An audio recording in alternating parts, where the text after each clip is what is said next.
ನೋಡ್ mummy car race ಹೆಂಗ್ ಓಡಿಸ್ತೀನಿ ನೋಡು. F1 ರೇಸಲ್ಲಿ ಈ ತರ ಓಡಿಸಲ್ಲ ನೋಡು ಮಮ್ಮಿ.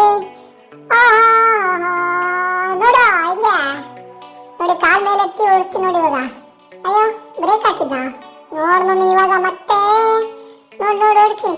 ಬೆಂಕದ ಸಿಂಗಾರಿ ಮೈ ಡೊಂಕಿ ಹಾಡು ಹೇಳ್ಬೇಕಲ್ಲ ಮಮ್ಮಿ ಹಿಂಗ್ ಓಡಿಸ್ಬೇಕಾರೆ. ನೋಡ್ ನೋಡ್ ನೋಡ್ ಇದಂಗೆ ಈ ಸ್ಟೈಲ್ ಹೆಂಗ ಮಮ್ಮಿ. ನೋಡಿ ಇವಾಗ ಮತ್ತೆ ಓಡಿಸ್ತೀನಿ ನೋಡಿ ಇವಾಗ ಹೆಂಗೆ ಅಂತ. ನೋಡ್ ನೋಡು ಯಾರು ಓಡ್ತಾರೆ ನೋಡ್ ಮಮ್ಮಿ. ಸ್ಟೈಲು ಲುಕ್ ನೋಡ್ ಹೆಂಗೆ ಡಿಸೈನ್ ಕಾರ್ ಓಡಿಸ್ತೀನಿ ನಾನು. ಇಲ್ಲ ಹಿಂಗೆ ಇನ್ ರೋಡ್ ಮೇಲೆ ಹೆಂಗ್ ಓಡಿಸ್ತೀನಿ ಗೊತ್ತಾ ಮಮ್ಮಿ. ಬಿಟ್ಟು ನೋಡು ಒಂದ್ಸಲಿ ರೋಡ್ ಮೇಲೆ ಹೆಂಗ್ ಓಡಿಸ್ತೀನಿ ನೋಡು. ನೋಡ್ ನಿತ್ಕೊಂಡೆಲ್ಲ ಓಡಿಸ್ತೀನಿ ಮಮ್ಮಿ ನಾನು. ನೋಡಿ ಇವಾಗ. ಅಯ್ಯೋ ನೋಡ್ ಮಮ್ಮಿ ಡಿಕ್ಕಿ ಓಡಿಸ್ತೆ. ಆಹಾ ಎಷ್ಟು ಚೆನ್ನಾಗಿ ಓಡ್ತಾ ಇದೀನಿ ನೋಡ್ ಮಮ್ಮಿ. ನೀನು ಕುತ್ಕೋ ಬಾ ಮಮ್ಮಿ ಹಿಂಗಡೆ. ಮಮ್ಮಿ ಬಾ.